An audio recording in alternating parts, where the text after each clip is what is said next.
school has a 130-year history, as far as I know, 120-year history. And the Sisters of St. Joseph were invited here by the pastor of St. Joseph's Parish at the time to open a high school and a grammar school. Obviously, the high school has had some iterations in other parts of the city before it came to the location it's in right now. So these are some of the Sisters of St. Joseph, myself included, who have spent some time here. I was lucky enough to serve here as a teacher for 9 years and then as principal for 13, so I got to look at different visions of what the place was about. So without a doubt, the best 23 years, professional years of my life were spent in this building. The sisters had a lot to do with the influence on the school. I stood on the shoulders of the Sisters of St. Joseph. They taught me how to be a Catholic school teacher and to give to the community like we did and to the kids. I first came to St. Joe in 1969 as librarian. Stayed till 1997 when I took a job with Catholic Library Association. And when that job ended, I returned in 2011, and I'm still here. So that's 34 of the past 48 years that I've spent at St. Joe. When you love something as much as I did, I love library work, I love working with the students, why change? I worked ministered at St. Joseph's High School for 20 years, 1975 to 1995. 20 wonderful, happy years. I guess that's the bottom line. There's such joy and happiness in this school. The halls just send it forth. I always call St. Joseph's the city that never sleeps. Because, again, I came here in 1975. Well, I think as religious women, we're free. You know, we have no other obligation except what our mission is to teach or to bring people together. And I was thinking as Sister spoke, what really is the core value is that our lives are seamless, that whether it's our faith or whether it's our service, whether it's our study, there should be in an adult a seamlessness that what you believe is what you live. I was a Berkshireite as well as Sister Barbara, but I did 30 years. Notice what prison I did 30 years, but I don't mean it that way. Sister Betty Gould was the principal at the time, and she came down to where I was working at the time and invited me to come up and to observe for a few days. And I did, and I was touched not only by the students and how they helped out one another, but also by the staff who did.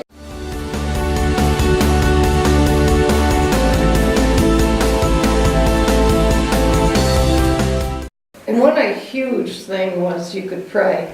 When 9/11 came, oh geez, so we were in a gym at the magazine drive. Magazine drive. I couldn't imagine being in a Nancy school Lay said where to you me, couldn't say God. Because that's all the kids wanted, was us to hug them and tell them, you know, God will take care of us. Faith is essential to be able to deal with tragedies. Well, I grew up here in Pittsfield, and I'm a 1964 graduate from St. Joseph's, and I was ordained in St. Joseph's Church in 1972, and in 1978 Bishop McGuire appointed me the director of the Pittsfield Catholic Schools. My office was at St. Joseph's. The one thing I've learned about St. Joseph's is that it's a school that cared about the community. And I think as the director of the school, I saw the same thing. 40 years later, these kids cared about one another, cared about the community in which they lived. And certainly you got a good education at St. Joseph's. But it taught you a lot more about life and friends and friendships and commitment. Commitment to one another, commitment to the community in which you live. And that's what we hope will be out there. And I believe it will be, because I've seen it. And that if they don't take anything else from their time at St. Joseph's High School, we pray that they will take that, the lesson of charity, kindness, an example, so. Who was my brother? Who was my sister? And I was very happy to be part of a community that had a strong spiritual side, where I was with faculty who weren't necessarily Roman Catholic, but who collectively we believed we were on a pilgrimage. Our lives were about what we did here, but that there was a God that we would measure ourselves by, come to know and understand. And from my point of view, the students knew that. So we could pray together, we could laugh together, we could walk through very difficult times together. Many parents have sacrificed an awful lot to send their kids to St. Joseph's High School. And I would hope that the kids, the children of these parents, appreciate what their parents did for them. And that they would try to live their lives and to teach their children the same values. See, a lot of what you're hearing is about environment. What's the flavor of the place? The five of us and some of the people you're going to meet next week belong to our religious community of women. And we have a mission statement too. It's about unity, about bringing people together, uniting them with each other and uniting them to God when we have that opportunity, and speaking out against injustice.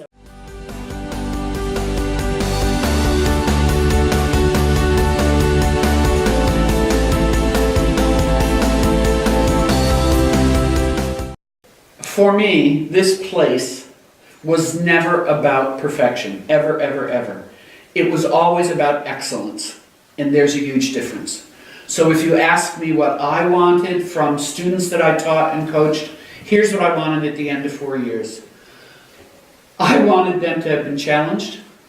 I wanted them to have had some tough times so that by the end of 4 years they knew they could survive tough times, and that there were people that would support them through difficult times. I wanted them to discover their abilities and their gifts so that they could go to what they wanted to go to next. For most of them it was going on to school. But that no matter where they were when they came to their adulthood, they would know that they mattered, that they had talent and ability, and that they had to have a commitment to serve. That's what we're called to do on this earth. Yep. I've taught many kids, some I'm still in contact, many I'm still in contact with today. And when I see the things they're doing, it fascinates me to see what this small school has done with lives. Oh, the kid that was home. I had 2 students that had cancer. And, This was back in the 70s, early 80s. right, and the New England Telephone Company and the cable company installed the equipment in my room, so this one particular boy that had cancer, he wanted to come to school every day no matter how he felt. He wanted to be in school. So they set up, when he couldn't come, he could participate. I could talk to him. Through TV, remember? Through TV. And the phone lines. And it was supposed to be closed circuit TV, Little did I know that people in Lennox and Lee and Great Barrington were taking English 1. It's that hidden light that each faculty member and each student somehow agreed upon. And I say agreed upon. They wanted the best. They wanted to stretch themselves. They wanted to prepare for life beyond the classrooms and the activities of the high school. And it gave such an energy to us. I think the reciprocity between the students and faculty, administration, it was just like St. Joseph, you know. He went into Egypt. He didn't know where he was going. Certainly didn't have a map and couldn't call Siri. But there it is. In a nutshell, I think that great desire that knows no boundaries to be the best and to share the best of one another.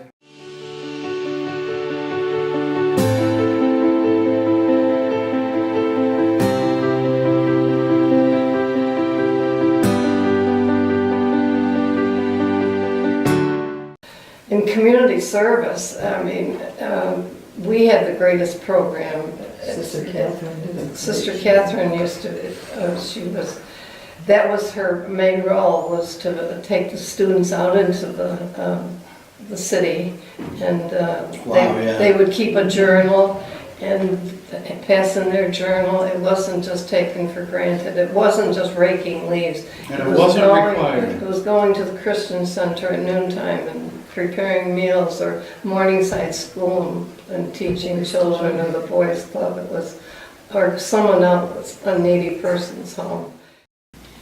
The St. Joseph Soup Kitchen was started when I was director under the leadership of Sister Catherine Flanagan, and that had to move to South Congregational because of its success.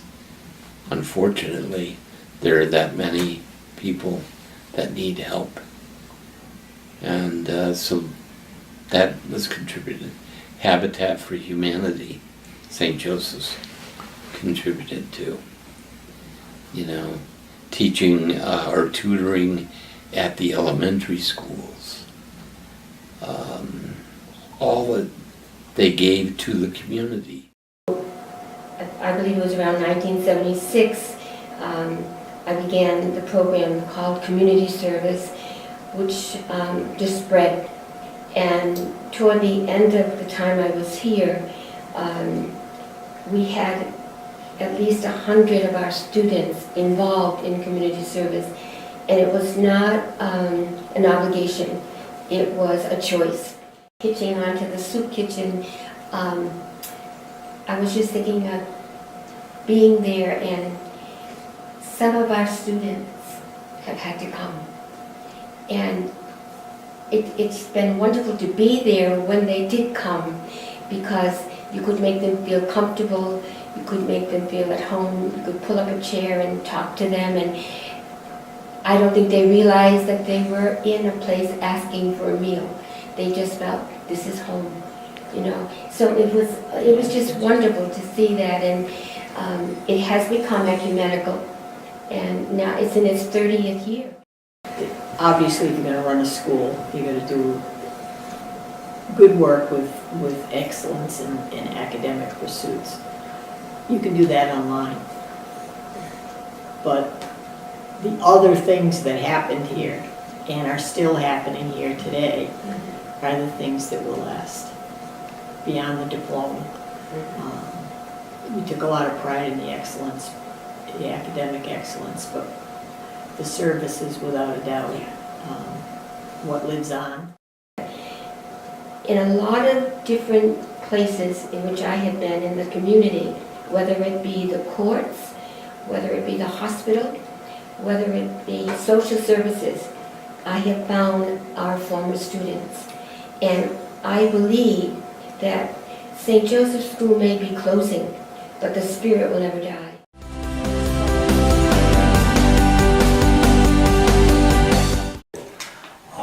I had a 4 wonderful years here as a student. Played football, basketball, and baseball. And then came back at some point, was JV baseball coach for a couple years under Tony Simonelli and of course Red Plu. And then after that, about 4 years later, I came back as assistant football coach under Gary Campbell in 1989. And then in 1992, I believe, I became the head coach. I was probably the luckiest football coach in St. Joe history. I was very, very lucky to have some great families and great kids. You're talking to a Pittsfield general That's right. who We no forgave. longer sees himself as a general. I'm a Joey. I was here for 39 years. I started in the fall of '73 as phys ed teacher with Leslie Walton. First year I was named CB and it stuck. The boys soccer team put that on me. Coach Brazo, nobody ever knew. I don't think half the kids that played for me knew my last name. I graduated from here, so, didn't have any intention of coming back here. I wasn't looking to teach in a Catholic school. There were no jobs in the public schools to be had when I came back.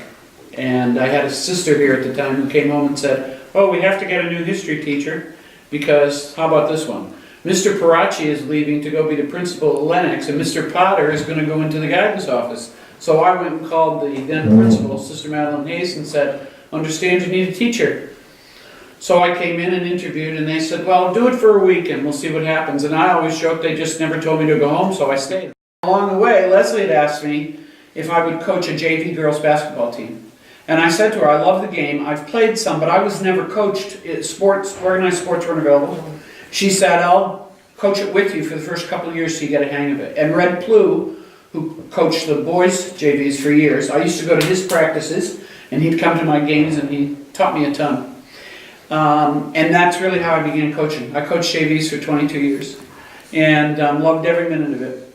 And one of the things I want to say about it, because I thought about this when Laura said it was going to come.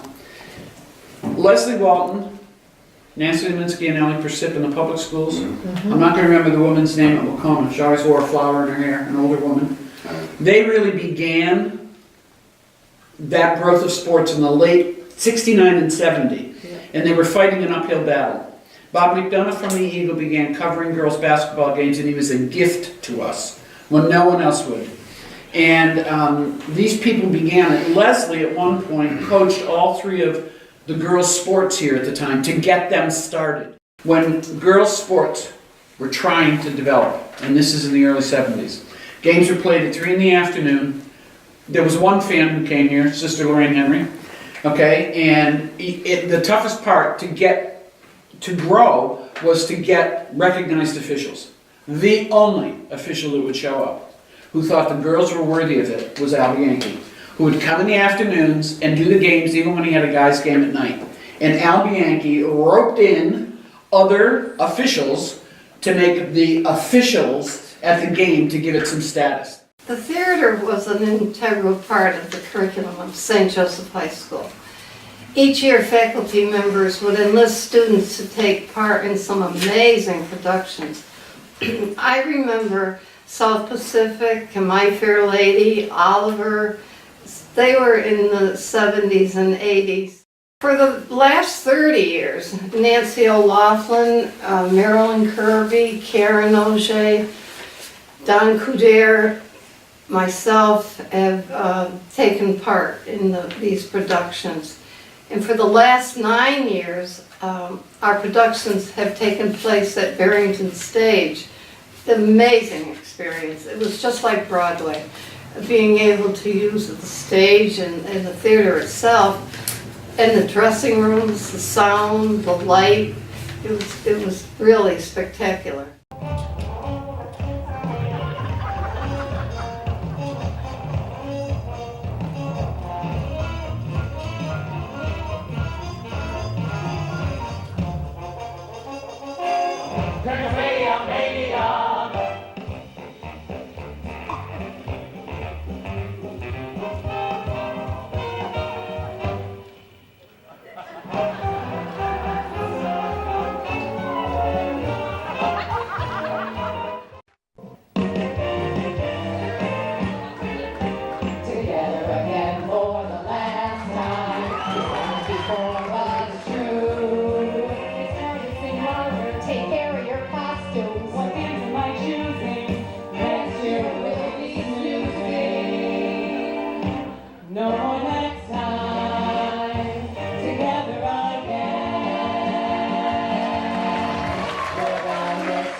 The one thing I would like to mention, because it seems to be the biggest thing, even with the kids here today, is during your interviews, you're going to hear this same thing over and over and over again.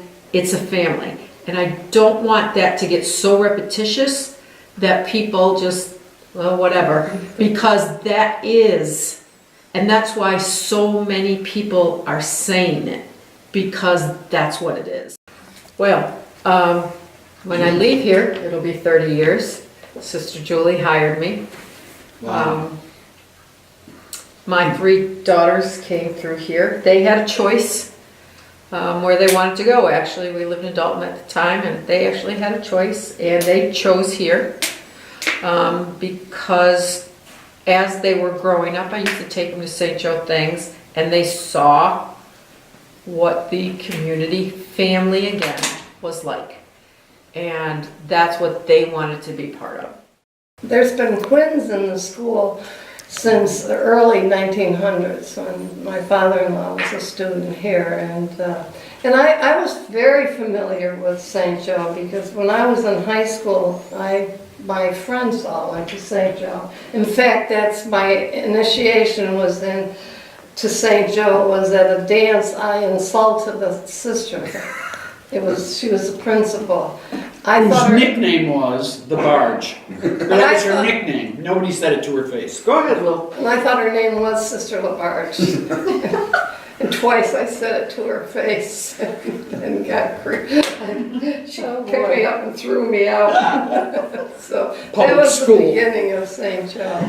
But my children began here in 1969, so I was very active, like everyone says, the minute you're a parent of these kids, you become part of the family.